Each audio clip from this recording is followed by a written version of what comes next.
On today's episode, we examine the argument that pro-lifers are really just pro-birth, discuss the comparison of gun laws to abortion laws, learn about how overturning Roe v. Wade will kill people, discuss if saving the life of a mother during an ectopic pregnancy is an abortion, and finally, take a look at a Twitter user who daydreams about people's daughters being violently assaulted.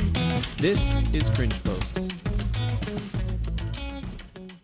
Hey friends, welcome to this episode of the Cringe Post podcast. This is the podcast where we gather the cringiest political and cultural takes that we see on our feeds each week, and we break down where they went wrong, point out the underlying assumptions, and we try to have a little bit of a laugh along the way. My name's Britt, and I'm here with my co-host Donnie, and before we get started, please make sure to like, share, and subscribe to our show. It really helps us out and to get our message out there, and we've been seeing some growth, and we really appreciate it. Likewise, if you are listening to the show on Apple Podcasts or on Spotify, we've got a visual show companion at cringepost.com. If you go to that site, you'll be able to follow along, see all the different pictures and posts as we go through them. Before we take on other people and kind of take on other different posts and see where other people have gone wrong, we like to kind of go back into our own past and dig up things that we've said that maybe we're not super proud of, but that we've learned and grown from, and kind of show that, like, hey, we can grow too. And so today we get to pick on my co-host Donald here. And on November 9th, 2012, Donald, who at the time I believe was a pretty staunch Republican, tweeted out, "Did anyone who voted for Inslee even watch the debates?" You know, because those debates, they really sway people. Quick answer for you there, Donald. No. and you know what? I don't think I've watched a gubernatorial debate ever. Yeah. It was like, it may have been, I went to like a watch party for it specifically, and I think it may have happened like right after a presidential debate too. They try to stack them to retain that viewership. And yeah, I mean, for what it's worth, you know, the debate itself was, I would agree with my prior self in that the Republican at the time, Rob McKenna, who was our attorney general, he mopped the floor with Inslee, and that's not wrong. But my naivete is to think somehow that it matters, you know, to think that people care about that kind of thing, as though everyone is this pure-hearted, earnest voter who's looking at two candidates, not looking at the letters, not ideologically married to one position.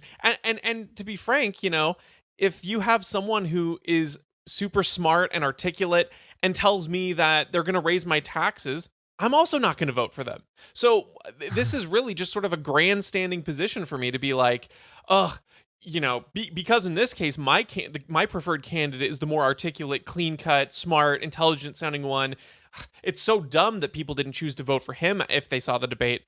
Whereas if the shoe had been on the other foot, I would have been like, no, I'm not going to vote for that guy. That's a dumb idea or a dumb principle. Yeah, this is the Donald that still believed in the whole system of politics that we've got, which is like, oh man, like, we encourage open debate, and if everyone just was able to watch the debates and see their candidates, and we had a public discourse, then, you know, we'd arrive at the best conclusion. You know, totally ignoring the fact that, like, even when that does happen, like, we don't arrive at the best conclusion because 51% of the country gets to rule over the other 49%. I'm glad to see you've grown from that.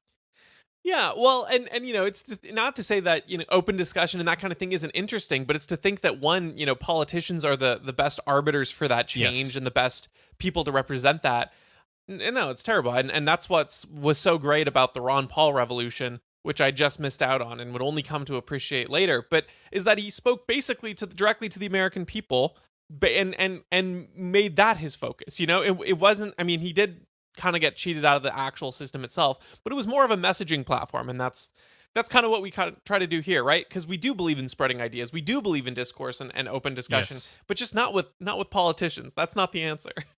Yeah, and it's like that debate stage, right? The reason Ron Paul was so effective was because it was like, hey, like, I'm actually going to say something of substance, right? That actually people need to think about. Whereas, like, all the other politicians, like, I think you've said this, it's like, how can I say the least amount of substance in the most amount of time, right? And that's what those debates are. And that's why they're only given a minute and a half or 2 minutes or whatever it is. It's like, because if they spoke any longer than that, they would get themselves in a lot of trouble and reveal that they don't actually have any real or original ideas. As much as you and I don't like Andrew Yang, one of the things I loved about him was that he actually was able to like flush out some ideas and some actual specifics and be articulate. And it's like, yeah, those are terrible ideas, but at least you're like engaging, right? It's not like every, Jeb Bush or any of these other cardboard cutouts that say the same thing over and over. It's like, I can predict what you're going to say. Or at least when Chris Christie literally predicted what Marco Rubio was going to say over and over and over again. In that debate, oh man, literally repeating himself verbatim. So yeah, no, your point stands and is well made. Oh. All right, moving on to other people. So this week we've kind of got a whole show of abortion takes, given the Roe v. Wade leak that came out. So basically, for those of you that have been living under a rock, one of the justices or one of their staff leaked a draft decision for overturning Roe v. Wade, and it's basically set the United States political sphere on fire, maybe even the culture on fire, I could say. I think everyone, even that's not political, knows about this right now. So all of our takes are kind of in that direction, and we're going to go through them. So the first one that we've got is from a fellow on Twitter, and he posts or tweets, "To all the hashtag pro-life people out there, you are pro-birth. You have no ideas and no plans to adequately provide for the children that you would force women to carry to term. You will doom children to squalor, and you will kill women. F all of you. Hashtag Roe versus Wade." And the reason I want to start out with this one is I think this is pretty reminiscent of kind of just the classical argument that a lot of these people that are pro-choice make. They're not going to engage with some of the arguments we're going to talk about, where it's like, hey, like, if it's a life, then you probably shouldn't kill it or anything like that. They say, hey, like, you're not actually pro-life. You're pro-birth. You don't actually care about what happens after the kid is born. You guys don't adopt kids. You don't pass legislation that actually feeds these kids. Like, you just have this ideological bent that you want kids born, and if they starve, that's okay. And the thing is, that's not true, right? Like, the people that these guys would qualify, like evangelicals and Christians and white people and all these different folks that they'd say don't care about children after they're born, actually overwhelmingly donate to charities that support children after birth. Overwhelmingly 2-to-1 adopt kids at that rate over their secular counterparts. Christians by far are the most adoptive segment in the country. And like I was saying, like Christians donate to charity quite a bit, right? To actually feed these kids and have all sorts of programs. And they do it way more effectively, right? More than any government program. 70% on average of the dollars that you give to a Christian charity or private charity to feed a child after they've been, orphaned or anything like that, actually goes to the kid themselves. Whereas with a government program, only 30% does. So I thought this was an easy one because it's like that's just not true, right? That's a mischaracterization of the pro-life movement. It is, and yeah, just to clarify, not only are the stats that you listed true about Christians, it's true about pro-life people as well, just generally conservative or pro-life groups and individuals. Sort of the timeless statistic about how the left talks about heartless conservatives when people who identify as conservatives overwhelmingly give more to charity, and so you're like, well, okay. But the other aspect to this, so they're statistically and factually wrong on all of these things, but let's say that they are, as was put in by a former professor of mine who actually went to my church for a while. He'd given a talk about this, about being pro-life, and this woman had confronted him, and he'd had this, like, pictures and information and stats about how the developing fetus and where it is in life and all that sort of thing. And she brings up this basic argument, right? Like, you're just a big hypocrite. You don't actually, you yourself haven't adopted anyone, which is true. He didn't have any kids, so you're just a big hypocrite. And he just responded to her. He said, I can be the biggest hypocrite in the world, and that's still a child that you're trying to murder. That does not change the fact there. And so if all of these things were true, then your aim should not be to let the Roe v. Wade decision stand. Let people have access to these abortions. If you were being consistent and ideologically pure on this, you would say, no, we need to require conservatives or require people to donate more or to build up these institutions. And to be fair, some leftist people do say this. They say, okay, let's build up social safety nets, yada, yada, yada. I think, again, demonstrated by the stats that Britt gives about private charities versus government run, that those are terrible solutions to try to help that. But at the actual end goal there, when they suggest that, is what we agree on, which is to say, as a culture, we need to do more to care about children and to care about people. And that's true. You and I just think that we need to do that in an actually effective manner, not through government action, but through private charity and through a cultural return to morality, essentially, not through force. But then those same people also still say, and we need to, keep access to abortion. So you're like, okay, so you don't actually care that it's murdering a child, because if you did, and if you're trying to take the moral high ground here and say that you're the real pro-life person because you care about the child after the womb, well, you need to be consistent as well, and you need to also be against the child being killed prior to birth. You can't call one side a hypocrite for only being pro-life pre-birth and then say that you're the true inheritor of the title when you're only pro-life after birth, according to your own standards there, which is goofy. Yeah, no, that's good. All right, moving on to our next one. We've got Shannon Watts, verified blue check mark on Twitter, and she tweets out, a reminder that the same lawmakers who say gun laws won't stop gun violence believe abortion laws will stop abortion. Hashtag Roe v. Wade. This kind of, my thoughts on this one kind of harken back to the point you were making on the last one, is that it's like, if we agree that the child in the womb at any stage of development is an unborn child and it's a life, then it's murdering the child. And it doesn't matter, whether banning abortion makes there be less illegal abortions or anything like that. The facts of the matter is that it's basically the same, right? Countries that outlaw abortion versus countries that have abortion legal have the same rates of abortion, across the board. That doesn't actually affect the rates of it. So you're right. Like, she's right that it might not stop abortion from happening, but just because let's hypothetically say that by making murder legal, like, we had 1% less murders, right, in the United States. But the people that did do those murders aren't going to be prosecuted. Like, that doesn't make it right. Like, we don't work off of outcome-based policy. A lot of these folks do want to work off of outcome-based policy, but I think especially into this, everyone wants principle-based policy, and that, like, it's wrong, right? So the fact of the matter is we should be having a discussion about whether the child is an unborn life, and according to the law that currently sits, right, this is in Justice Alito's draft majority decision, that, according to the law before us, the unborn child is a life, right? And you can't murder it. That's not a protected right under the Constitution. So yeah, like, even if we granted them the premise, that, like, gun laws won't stop gun violence or anything like that, it's like, it doesn't matter, right? We're operating off of a principle, off of the society that we think that should be in existence, and the certain basic rights that we believe shouldn't exist. Like, the non-aggression principle, we shouldn't enact violence upon anyone, whether they are outside of the womb, whether they're in a coma at the end of their life, or whether they are, unborn and in the womb in the first week, or whenever you can detect when there is a pregnancy.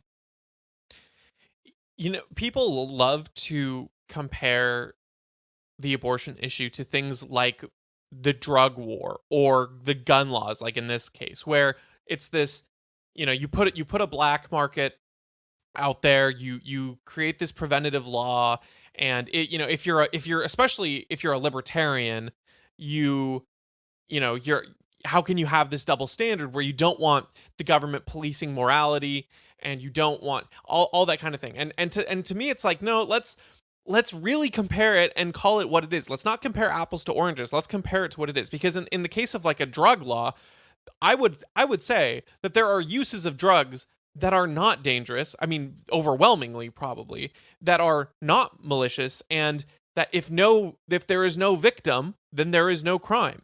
With gun laws, that's the exact same thing. You can wield a gun, and you don't even have to fire it for it to provide defense for you, right? It can be a factor to de-escalate situations, and it can be used in context for specific good. And the situation for abortion is not like that. There is always a victim that you are specifically going out of your way to murder in that particular act.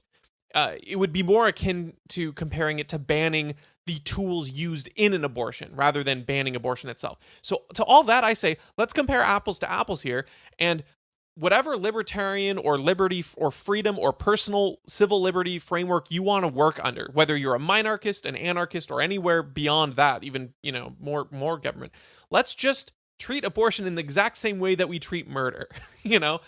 Libertarians probably are not scrambling if they're working to, dismantle the government bit by bit. They're not scrambling to undo murder laws. That's not the first thing on the docket, right? You're probably working on other things that are impending actual freedom and not, bringing punishment to the impedance of someone else's freedom and rights and things like that. And so, insofar as we recognize that murder is a violation of someone else's personal liberty, and there should be a system to deal with that, even in a libertarian society, that doesn't mean no rules. It means that there's no, rules imposed by force. We would have countermeasures for murder.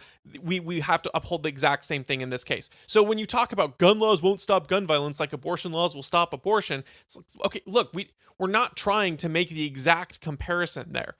Ideally, we have a society where abortion laws, abortion does not happen in the same way that we have laws against murder, because you need to try to prevent these things from happening. Now, are they the most effective laws at actually preventing murder?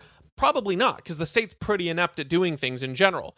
But again, as a society, let's just scale everything with abortion to the same level we scale murder.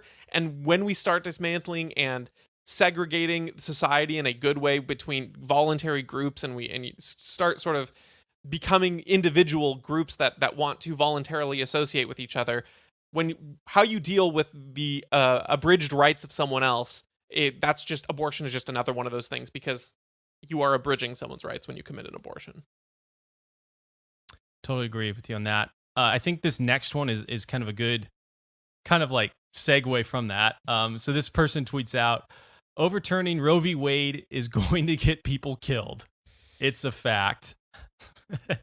I mean, there's so much you could say about this. It's like, well, I guess if we define people by the way that the law currently defines people, and by any, biologist or any standard of like, hey, there's an actual cell that has its own unique DNA in a person's womb, people are getting killed right now. And like this other person saying, there will be illegal abortions after Roe v. Wade is overturned, and they will probably be killed too. But like, it's crazy to see the same people who are saying this thing, like, oh, women are going to die, they're going to get illegal abortions and they're going to die, and like we shouldn't enact a law, or we shouldn't repeal a law because it's going to kill one person. It's like, then you mandated a vaccine 8 months ago that we have documented proof that killed people, right? Like, we knew it was a fact that vaccine was going to have different types of heart conditions and hurt different types of people. So it's just like, it's a really weird, when you don't operate off of principle, and you operate off of power, and you operate off of like, hey, I'm going to use power to achieve my ideological ends, you end up with these really weird contradictions and cognitive dissonance of people saying these two separate things and believing that they can entertain both of them. It doesn't, this dissonance doesn't keep them up at night, whereas it would for you and I.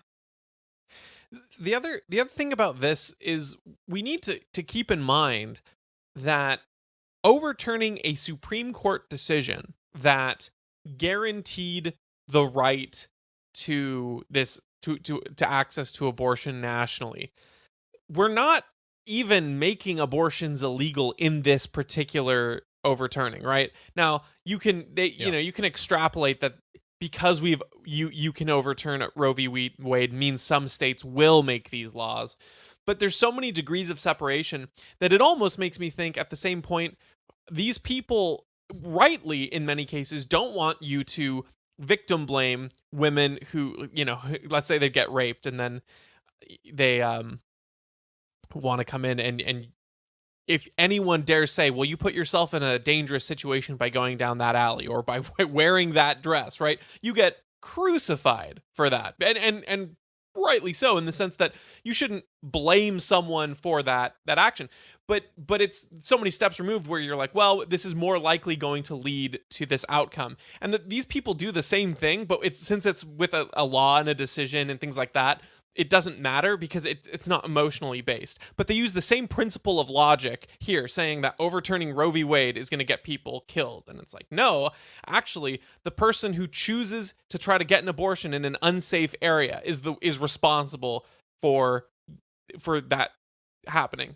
Like that, your action of overturning a bad decision and trying to prevent the murder of children is not responsible for the people who choose to risk it and try to break that anyway. But if you put the shoe on the other foot, and these people will fly off the handle because you're victim blaming or you're blaming the wrong person. And it's like, well, let's keep a consistent standard. If you're saying that overturning Roe v. Wade is going to get people killed, then we got to go and you can take any number of degrees backwards from any other situation in society where someone is a targeted victim, and you can work your way up and say, well, because she didn't stay at home wrapped head to toe in a burqa, she was kind of asking for it, which is a terrible, terrible metric, by the way. Yeah, that's funny. Your point kind of reminds me of like that the kind of the critique of private property, in that it's like, hey, if someone comes on your property and tries to steal your stuff and you kill that person, right? They break into your home and you defend your household by killing that person, you must have valued your stuff more than that person. And it's like, no, that person valued my stuff more than their life, right?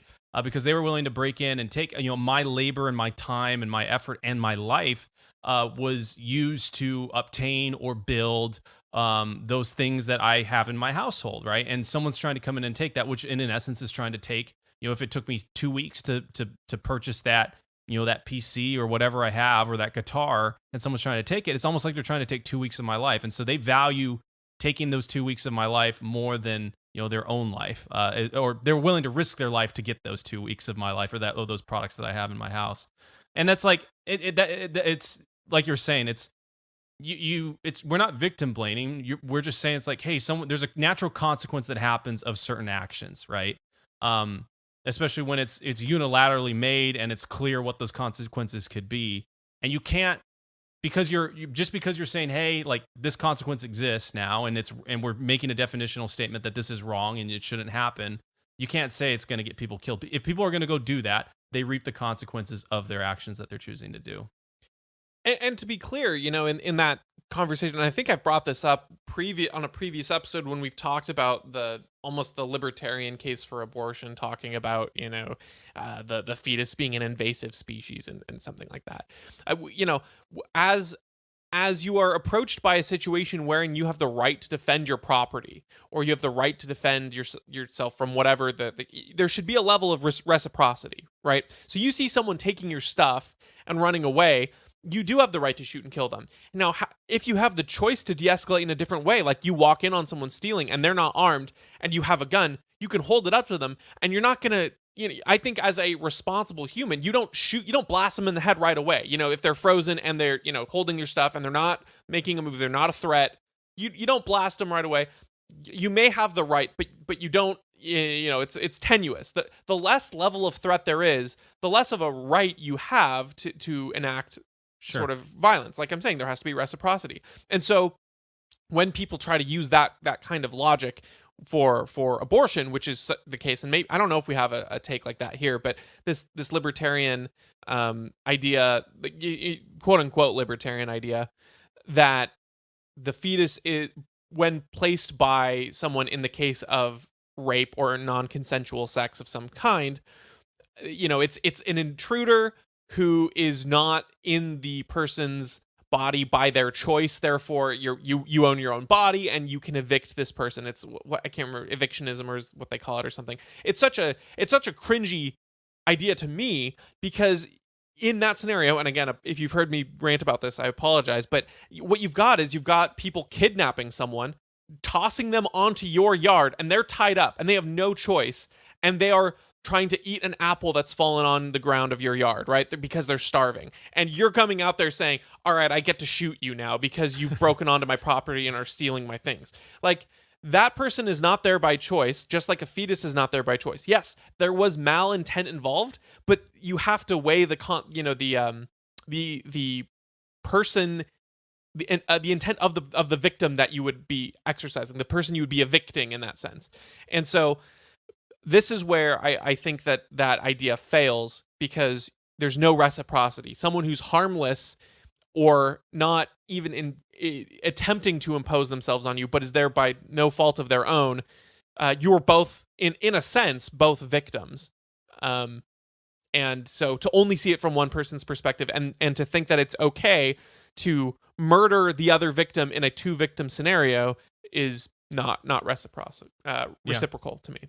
Yeah, the kidnapped victim in the yard with the apple is one of my favorite Donnie analogies. Yeah. I think that's original to you, actually, right? It is. Yes. Yeah, yes. That's a good one. Yeah. It's a very good one. All right, moving on to our next. We've got 2 posts. These are memes. I think one of them is a quote from AOC and then others from some other person. But the first one says, "There is nothing, quote, pro-life, unquote, about denying people comprehensive sexual education, making birth control harder to access, and forcing others to give birth against their will, and stripping them of healthcare and food assistance afterwards." And then the second meme, it was in the same kind of carousel. It said, "You can't ban abortion. You can only ban safe abortions." This obviously relating to the Roe v. Wade draft decision coming down the pipe. So I think this is, for me, at least a good opportunity for us to kind of lay out what the decision actually means, right? And what Roe v. Wade actually is, and all these different things. So Roe v. Wade was a decision made kind of in the later half of the 1900s that basically said, hey, like, states can't make any law in regards to abortion because they basically try to enshrine it as a constitutional right and kind of apply the 14th Amendment to it, saying like, hey, no state can actually take away this right from someone. It's a terrible decision. Even the notorious RBG didn't think it was a very good decision when it was made, because it's not very clear and there's no precedent for it. And on top of it, that redefinition of the Constitution is something that Congress is supposed to do. It's not something that the Supreme Court is supposed to do. So when this draft decision was being made, and if anyone goes and wants to read through it, which I think you should, basically Justice Alito is saying, hey, like, legislating is not the Supreme Court's job. And the job of the Supreme Court is to interpret the Constitution and to interpret if laws that have been made actually fit with the Constitution. And then if someone wants to, if the will of the people wants to change the Constitution, that's fine. There's a whole process for that. And the people can vote. Return the voting to the people. Let's let democracy win. And so he's saying, this is a bad decision. It doesn't actually adhere. There's no precedent within the Constitution. When the 14th Amendment was ratified, all the states didn't actually allow abortion, or they had some form of penalty for abortion at various different points in the fetus's development. And so very obviously the 14th Amendment doesn't really apply to abortion, or doesn't include that as a right within it. So therefore, let's repeal Roe v. Wade, as well as Planned Parenthood versus Casey, and let's return the power to make decisions on whether abortion should be legal or not within a state to the authority of the states themselves. And so this is not banning abortion. If you live in a state that wants to have abortion, like Washington, where we are, or New York, or California, or any of those places, those legislators are still allowed to decide what's going to happen and have a debate about whether abortion is going to happen or not. As well as states like Mississippi and Texas and more conservative red-leaning states are allowed to ban abortion if they think so, if they want to. And then people that want to live in a state that allows abortion can move if they want to. That's what federalism is. That was the beauty of the design, is that let states and individuals, even down to the town, make decisions, and then people can vote with their feet based on where they need to go. So there's no, there's no such thing as us, the federal government's not denying people health care or sexual education. That's not part of this Roe v. Wade decision. It's so weird to me that people want to lump that stuff in there. I'll leave it at that, so you can do other stuff if you want on the second one. And yeah, no, I mean, I appreciate that, that synopsis and summary, and I think, when they talk about even just denying people comprehensive sex ed and making birth control harder to act, whatever you have, this to me almost shows sort of the poison pill effect of having such a socialized public system in general, where if you even democratically run, ironically enough, where if a bunch of the people want every public government school to not teach about a certain manner of sex ed or whatever, you don't have the choice unless you take it your kids somewhere private to learn about that. or if you've tied insurance and your jobs, which again, if anyone's not familiar, the reason why your insurance rights or access is often tied to your employment is because during I think the Second World War, they prevented corporations from raising wages too much. You couldn't give employees give them a raise, and so instead, the way that they got around this was they gave you benefits. And so again, one of these, not technically a government policy, but government policy had this unintended consequence of tying these things so heavily together. And so you've done these things where now, because you have this very socialized system of, your insurance is tied to your job, and the insurance is this very government bureaucratic nonsense of you don't get to talk to your doctor directly and negotiate prices and all that kind of stuff. That now, if something isn't covered as far as birth control isn't covered in your insurance, it's way harder to access. And comprehensive sexual education is so you can't learn it in the public schools because we're in a conservative state and they voted a certain way. And it's like, yeah. So if you don't like these things, again, let's decentralize, and you can teach your kids what you want to teach them about sex ed. People who don't think that like a 5-year-old is old enough to learn that stuff, they won't teach them that, and make a private market for access to these things. So it's funny because it's such a non-issue and non sequitur when it comes to the actual effects of Roe v. Wade with the actual effect of this decision. It's a complete non sequitur, but it's still symptomatic of the problems with the very society that they advocate for, where the 51% dictate the realities for the 49%. And they'll say things like, people overwhelmingly support having these things. Like, or people overwhelmingly support there being abortion. It's like, okay, great. Like, I don't really adhere to your philosophy of democracy, but let's say we grant that. If people overwhelmingly support it, what's wrong then with letting everyone vote on it? Right? Like, and that's what the Supreme Court decision does. It says, hey, the Supreme Court, we shouldn't have 9 justices determining what the law of the land is in terms of like making new laws. That's Congress's job. So let Congress and the people decide. And if we want to decide that, an unborn fetus is not a person, then make an amendment or make a law or make a change and have everyone vote on it. And if everyone overwhelmingly votes for it, what are you worried about? Like, it's going to happen. But the problem is these folks don't actually think that everyone believes what they believe, right? They know that a lot of people don't actually agree with that. And that's kind of the problem with living in a country this big, is that you've kind of got a lot of different types of people, right? Like, Seattle feels very much different than Georgia. Like, it's just not Atlanta, Georgia. Like, it's just almost a completely different country. It's almost as if maybe we shouldn't have the same policies dictated in Atlanta, Georgia as we do in Seattle, right? Maybe even at the individual level, we should let people make their decisions. The other point I want to make about you can't ban abortion, you can only ban safe abortions. So there's this, they act like there's been no like awful things or atrocities that have happened since abortion's been basically legalized at the federal level. It's like, just Google, there's this guy named, I remember hearing about him, Kermit Gosnell. Oh, and he was a guy, you remember that guy? He's I think he was a doctor. I can't remember when. He was in Pennsylvania. That's where he was at. And basically what he would do, he was an African-American doctor, abortion doctor, and he would actually segregate women in his clinic between blacks and whites, which is nuts.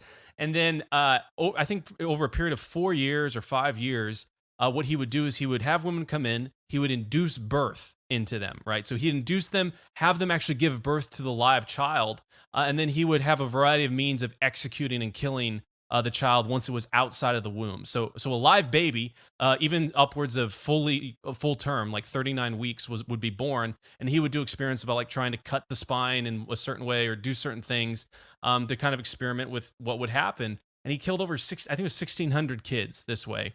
And there's a whole other thing about, like the actual Pennsylvania legislator trying to cover it up, or I think it was the attorney general was like, hey, like, let's not investigate him because right now we want to make sure that abortion doesn't get a bad name and things like that. But it's like, does that sound safe to you? That this guy was allowed to operate, and if we grant the premise that a child that is born outside the womb and breathing and alive is a child, I mean, as a person, he's the most prolific serial killer ever in U.S. history, right? 1,600 people. I mean, dwarfs Ted Bundy and all these other folks that have killed lots of people. So, yeah, I get it. Like, you could say, like, oh, like, women will go into the back alleys with a coat hanger and stuff. Like we've talked about and picked apart earlier, that's still, you know, a consequence of a person's actions to choose to go do something that's wrong.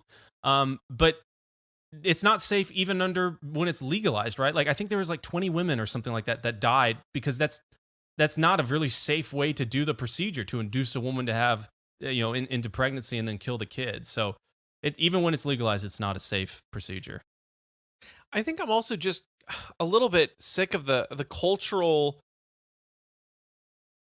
and I think I agree that it is not a 50 or excuse me overwhelming majority of people support abortion rights, but I think culturally speaking, on when you have your pop culture and your mega platforms and your Twitter where it's a heavily skewed leftward platform, things like that, the internet as a whole is.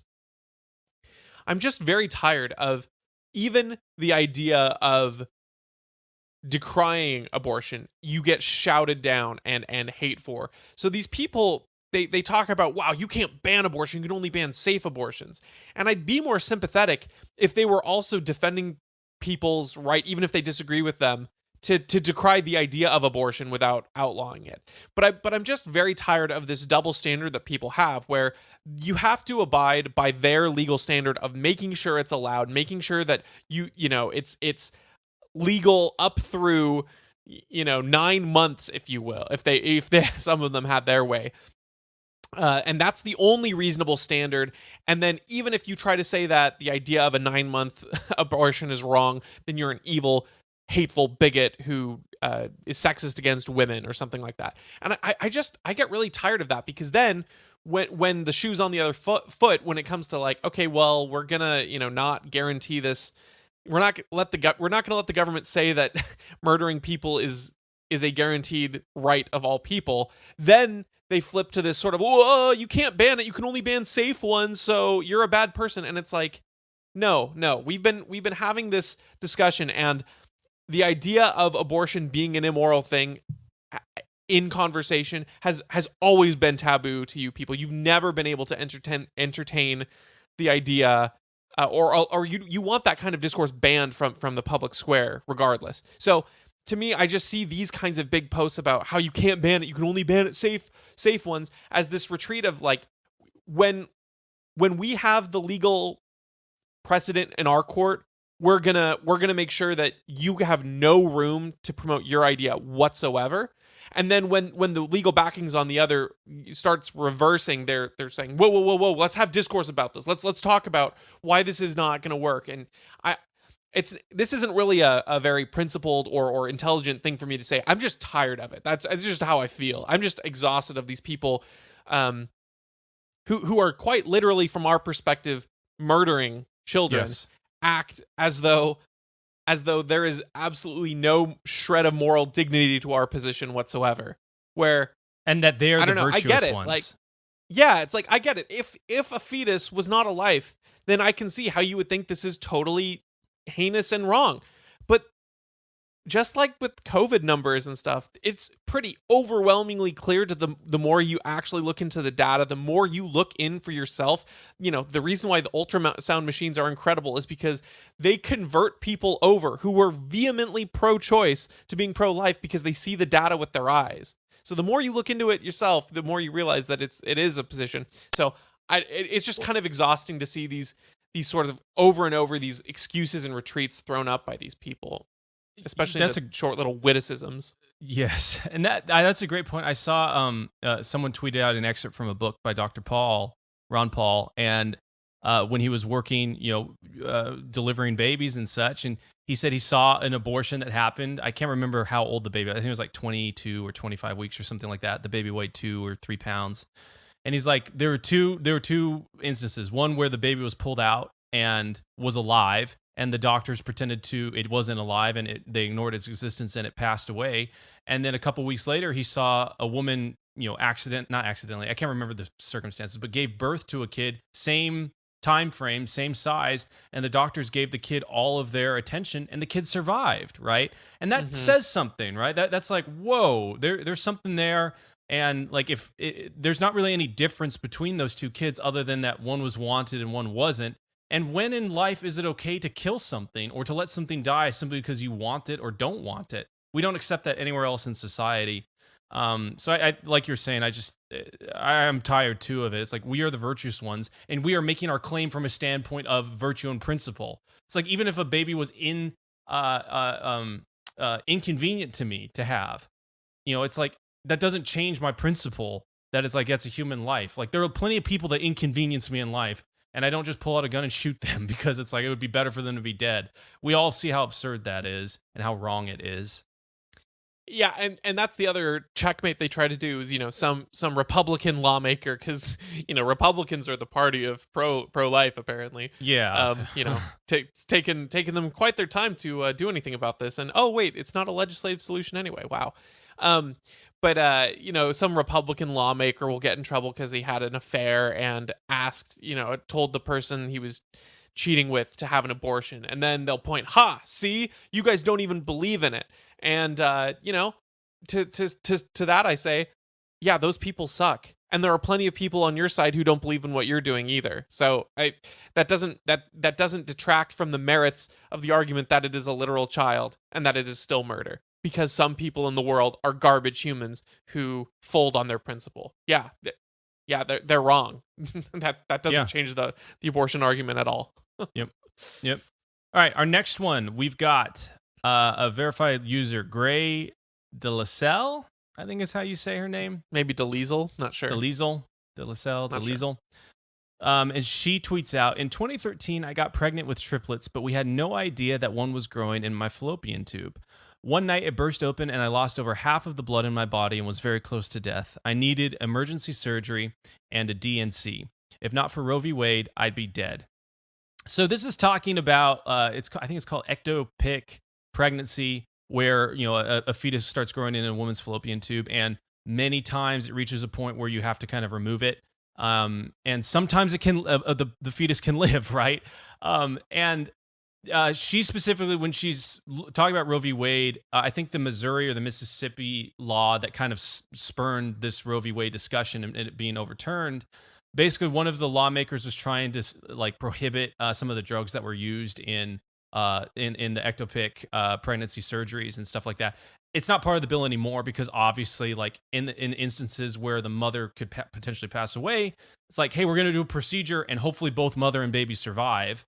But there's a chance that neither or one survives. That's not the same as abortion, right? From a principled standpoint, there's a difference between going into a person's body and killing something before it's even out of the womb, right? Because that's how abortion works, is they go in, they suck out the baby's brains, or they inject it with some sort of chemical to kill it before they actually take the baby out in majority of abortion procedures. That's the intent to killing the baby. In an ectopic pregnancy or in any of those type of surgeries, like the goal is for both mother and child to survive. That, like, just from the pure standpoint of like Roe v. Wade, like that doesn't even touch what Roe v. Wade doesn't touch that aspect of it. Yeah, that's always been one of the crazy things to me is people will talk about, well, what about when the life of the mother's in danger? And to me, it's like we almost need a separate term for that kind of a thing, because usually when the life of the mother is in danger, you've gotten to a point where the extraction of the child is not, you're not doing it out of this intent to kill the baby. Usually the idea is the intent to save the mother. And again, you're not going in and like murdering the baby first and foremost. You're like, we're going to have to bring the child out, and that might, that may murder it. But to me, there's it's sort of that reciprocity and intent thing again, where the reciprocity exists, right? The risk there is a life for a life. Now, you can argue that any sort of intervention on the part of a doctor is a forward action that causes a murder that would otherwise not be there versus natural causes of something. But I think that's a lot more of a reasonable discussion to have, to say if your action is an attempt to preserve the life of the mother, and that means removing the baby, which risks its life, at the very least, you are trading life for life there in a I'm trying to save both, but it may cost one or the other scenario where there's that, again, that level of like, I'm not just murdering someone for the sake of murdering someone. I'm murdering you're causing the death of someone. I wouldn't even call it murder because there's no intent to kill there, but I'm causing the death of one person in order to try to save both of their lives. And that is an entirely different discussion, should not even fall within the purview of this law, in my opinion, because the intent of murder is not there. You're not terminating a pregnancy. Ideally, you are, you're maybe speeding it up or using special sort of circumstance and tools and situation to preserve the life of the mother. But the idea there, the aborting the fetus is not the first and foremost goal there. One of the ways when I have this discussion with people, and there's plenty of people around here in Seattle area to have this discussion with that don't agree with me, but one of the ways I could tell if they are arguing from a genuine standpoint is when they bring up something like this, like, hey, it's the life of the mother, or hey, like, what about in cases of rape or incest? It's like, okay, like, let's grant that to you then. For the sake of argument, let's say that in all instances where the mother's life is threatened and in all instances of rape and incest, you can have an abortion. We can legalize it. What do you think about that? Like, let's, but in all other instances, let's keep it illegal. And basically all of them still freak out, right? Like it just shows their position. They don't actually think that they don't actually care about the life of the mother, or they don't actually care about instances of rape or incest. What they actually care about is people being able to kill for the convenience of it. That's really what it is. And they're just using these examples as a way to advance their, kind of pull at the emotional heartstrings and make you to look like you hate women and you don't actually care about women that have been raped or that could potentially die. It's really disingenuous, right? There's been one or two, right, that have said, yeah, if you could have it be where all instances of that are covered, I'd be fine with the rest of abortions being illegal. But it's very rare. I can count on one hand how many times that has happened where someone's been able to grant that, and then it's like, that's a genuine person, right? Like, we can actually have a discussion. Right. Outside of that, they're not arguing, in good faith. Well, and I think sometimes people, even when they still freak out, they do care about the mother in that scenario, but they also just think it's going to be a trump card and a checkmate. Yes. They think that your principles are to the point where you just care about controlling women's bodies. And so when you're willing to make that compromise, they freak out because they're not prepared to make a compromise back. They were bluffing and you called the bluff, right? So I do think some people, it is not primarily about that. Though I do think there are people who primarily care about the mother in that scenario who still freak out because they but it's not an abortion prepared. Though, right? Like in that mm-hmm. It's like, obviously, if you get to that point, the mother has intended to carry that pregnancy to term. Right. And now there's an extenuating circumstance that means it's like, hey, like, if the mother dies at 22 weeks or whatever it is, like, the kid's not going to survive. So it's like, you have to take action, right? If you're going to try and mm-hmm. save both of them, right. In any case. So that's not even an abortion at that point. It's right. It's surgery to prevent people from dying, and potentially both or one does. Yep, exactly right. All right, so moving on, we've got Amanda Duarte, blue check, verified. She's not on Twitter anymore after this tweet. So we've actually linked to it in the visual show companion because, she deleted her profile because this is a pretty bad tweet, and you'll see why. So she tweeted out, I do wonder how these white supremacist lawmakers would feel if their little white daughters were raped and impregnated by black men. What an awful thing to say. And there's like almost an air of like hoping that happens, right? Like just remove the race from it, which is nasty. What a racist thing for this person to say. Almost like hoping that someone's daughter would be raped and like put in a bad position to make a really hard choice. Like, this just like, I don't want to be on whatever side this person's on. This demonstrates more than anything else how ugly it's gotten out there. This is such a, you can word this in other ways. Yes. I'll just say it that way. The point, Steel Manning, her case, the point she's trying to say is, how would you feel if something near and dear to you was violated and the law that frees you from that violation was overturned?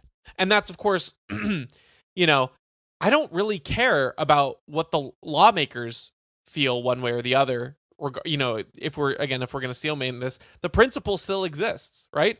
The principle exists even when it's hard and difficult, especially when it's hard and difficult. That's the point of a principle. So the meat of the argument aside, this is just sort of the last little cherry on top of someone who is going to lecture everyone else about how to handle race relations, how to talk about what is and isn't moral with other people.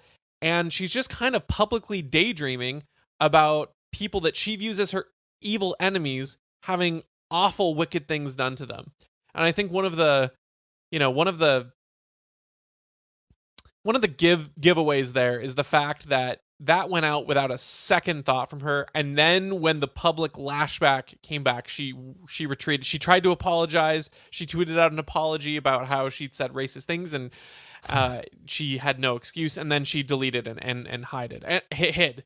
And I don't blame her for that part, because you're probably I mean, at that point you're just, your phone becomes a brick and useless unless you uninstall Twitter. And she's toast. But yeah, it's just. This is the kind of person who's going to lecture you that you're an immoral person for wanting to defend life. That's it. This person who tweeted this racist thing, wishing a horrible thing on people that she disagrees with. I think that I was interested in what you're saying about steelmanning it, because there are stats that back up the fact that more abortions happen in countries that are impoverished. And it's like, okay, I think if I was to steelman this argument, it would be more like, hey, imagine you are a poor person in, a poor environment. You're barely getting by just by yourself. And from one reason or another, you get pregnant and you have you're having a kid. And it's like, oh my gosh, I'm now faced with the reality of bringing this kid into existence and being able to feed it and feed myself. And I can't see any way around that, or as well as there's no way for me to escape poverty or whatever it is. It's like, okay, I'm empathetic to that situation, right? As well as I'm empathetic to lots of different situations of people that were born into really bad situations. The thing about that, though, like, let's say it's like someone, grew up in some poor state and, grew up in some sort of gang violence or something like that. It's like, the part that's awesome about this person rising out of that is the fact that they were born into that and they made good decisions and got out of it. They made the hard decisions along the way. We don't glorify the bad decisions that they made while they were trying to claw their way out. We don't glorify if they murdered or stole or anything like that. We glorify the decisions that say, hey, I made choices to make myself a better person and to make the world around me a better place, and look where I am because of that. And so even if you grant this person like the best form of this argument of like, hey, like, be empathetic towards people that are in this situation, all she's convinced us to do is, I am empathetic for a person that's facing this decision. It doesn't change the decision that is right, that should be made. It stays the same regardless of whether I'm empathetic or not. Yeah. Well, and the way that she phrases it, of course, is the entire is completely contrary to the best interpretation of that message, right? Yes. Be empathetic. And then it just uses the most vulgar, vile language to do it. You think about the fact that most pro-lifers wouldn't exactly say that, oh man, I wish that this individual advocating for abortion was aborted. Then how, that would be a better society. And it's like, no, you don't get to do that. And there are some people who try to make the argument about, and I was going to say, there are people who talk about, like, is it justified to murder an abortion doctor? And I don't think so, but, the case there is different than wishing it on some random person here, and these lawmakers that, again, are... The crazy thing about this, too, is that the white supremacist lawmakers who haven't even done anything in this particular instance, it's the Supreme Court justices overturning a decision that was made that now brings it down to the federal level once again. And so if democracy is this wonderful bastion like like these people will claim to, then these white supremacist lawmakers aren't going to be representative of the population. They'll be out soon, and your abortion rights will be restored anyway. Yeah. Awesome. Well, that's all I've got. I don't know if you have any more. Nope. Cool. Well, thanks, folks. Thanks for hanging out with us tonight and going through all these different cringes with us.